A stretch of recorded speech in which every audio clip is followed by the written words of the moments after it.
एक बार की बात है, बादशाह अकबर अपने महल में एक भव्य समारोह का आयोजन कर रहे थे।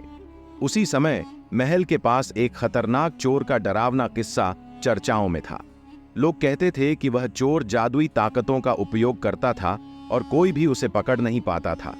उस रात समारोह के दौरान अचानक बिजली कौंधी और महल के एक कोने से एक जोर की चीख सुनाई दी। अकबर ने तुरंत अपने सैनिकों को उस दिशा में भेजा, लेकिन जब वे पहुंचे तो वहां कोई नहीं था। एक डरावना साया दिखा जिसने अपनी रहस्यमयी हंसी में कहा, कोई मुझे नहीं पकड़ सकता। यह सुनते ही सभी सिहर उठे। अकबर ने अपने सबसे विश्वसनीय मंत्रियों में से एक को बुलाया और कहा, हमें इस चोर को पकड़ना होगा, चाहे जो हो जाए।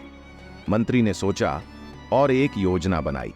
उसने महल के चारों ओर गुप्त रक्षक तैनात कर दिए और सभी दरवाजों पर ताले लगा दिए।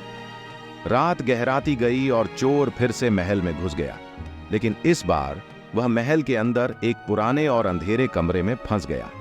जब चोर ने कमरे का दरवाजा बंद पाया तो उसने अपनी जादुई ताकत का उपयोग करने की कोशिश की, लेकिन असफल रहा। उसे दरवाजे के पीछे से एक भयानक आवाज सुनाई दी, तुम यहां से बच नहीं सकते। चोर ने डरते हुए पूछा, कौन हो तुम?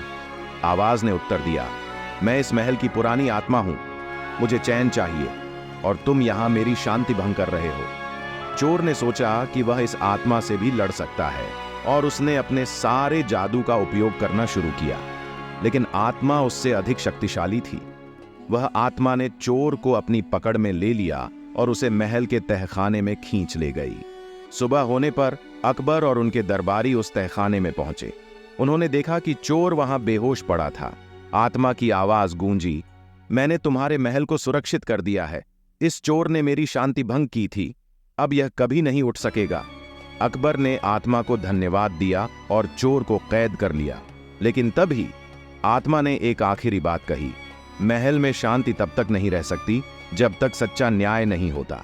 इस घटना के बाद अकबर ने निर्णय लिया कि वह हमेशा न्याय के पथ पर चलेंगे और किसी भी अन्याय को सहन नहीं करेंगे। यह कहानी हमें यह सिखाती है कि सच्चा न्याय और ईमानदारी ही सच्ची सुरक्षा की गारंटी है।